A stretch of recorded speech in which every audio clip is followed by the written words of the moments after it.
kan PKI sejak tahun 80-an. Ya. Yang pojok kiri atas namanya Ripka Ciptaning. Dia mengarang buku Aku Bangga Anak PKI pada bulan Juni tahun 2002. Dia mengarang buku yang kedua Anak PKI Masuk Parlemen bulan September tahun 2005.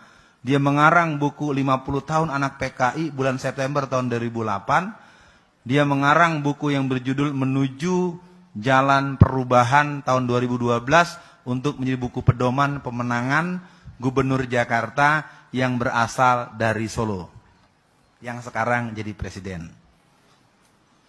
Seragam kotak-kotak itu adalah seragam pemuda Partai Komunis Cina. Mau bukti? Silakan diperiksa koran Media Indonesia terbitan hari Senin tanggal 17 bulan September halaman 12 pojok kiri atas. Silahkan dibuka di browsing nanti. Jadi seragam kotak-kotak itu adalah seragam pemuda Partai Komunis Cina. Dan itu menjadi lambang kemenangan dalam proses pemilihan Gubernur Jakarta 2012. Ya. Jangan tersinggung-tersinggung, ini fakta saja. Saya bicara physically, saya bicara data, di koran ada. Belum lagi dia mengatakan dalam koran Sinar Harapan, ya, sore, dia katakan dalam tanggal 18 Maret tahun 2004, yang bisa menyelesaikan bangsa ini adalah konsep Nasakom. Nasakom. Nasakom adalah kita. Nasakom adalah kita. Nasakom adalah kita. Prof masih ingat kali ya? Siapa yang kampanyenya kemarin pakai kita-kita? Silahkan periksa sendiri. Saya nggak nyebut nama, cuman ngingetin aja. Nasakom adalah kita.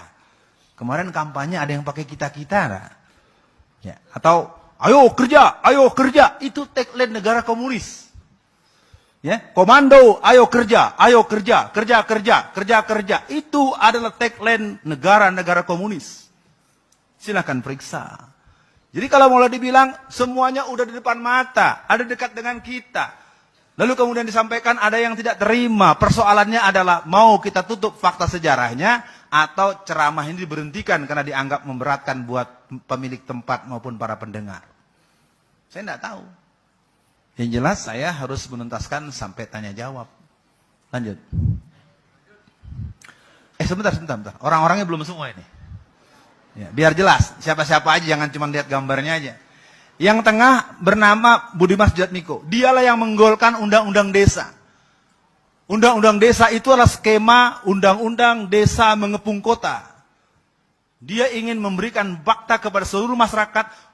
Kalau bahasa Jakarta, gua loh yang berjasa. Dia adalah seorang pendiri PRD yang awalnya tahun 1994 bernama Pergerakan Rakyat Demokratik, pertanggal 31 Mei 1996 berubah menjadi Partai Rakyat Demokratik, dan tanggal 27 Juli menjadi Komando Kerusuhan Penghancuran Kantor PDI Budi Harjono.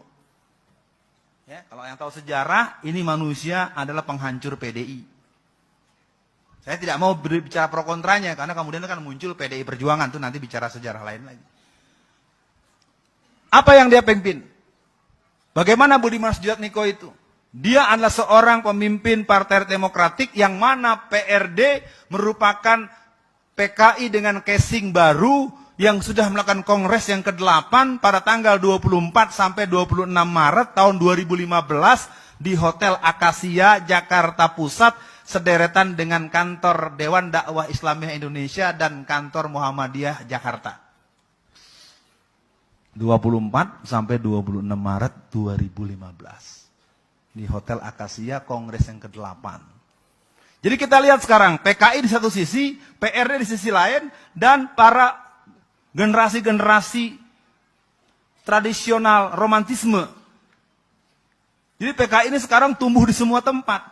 Sekarang ada yang jadi gubernur, ada yang jadi bupati, ada yang jadi wali kota, ada yang jadi staf menteri. Yang menteri disimpan dulu nanti buat 2019.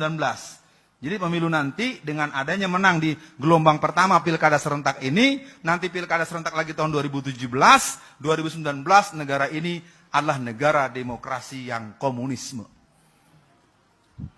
Memang tidak mudah untuk mendengarnya. Saya tahu omongan saya akan menimbulkan resistensi. Kalau tidak dicegah, maka langkah pertama, kembalikan dulu Undang-Undang Dasar 45. Itu merupakan sebuah pelacuran konstitusional yang sangat luar biasa. Ketika pasal 6 dirubah dengan doktrin gereja oleh Profesor Dr. J.E. Sayetapi. Dia mengatakan, haleluya, Yesus Kristus, haleluya, bahwa kami telah berhasil menggunting dan mengamandir pasal 6 Undang-Undang Dasar 45. Disitulah sebenarnya kemenangan jaringan Kristen dan jaringan asing. Mengerikan memang. Tapi karena gerakan konstitusi seperti ini menjadi sesuatu yang tidak didalami dengan baik, sekarang semua terlolong-lolong. Kita berada dengan sebuah negara yang sistem ketatanegaraannya tidak mendukung dinamika dan kesejahteraan masyarakatnya. Kita kembali ke layar tadi.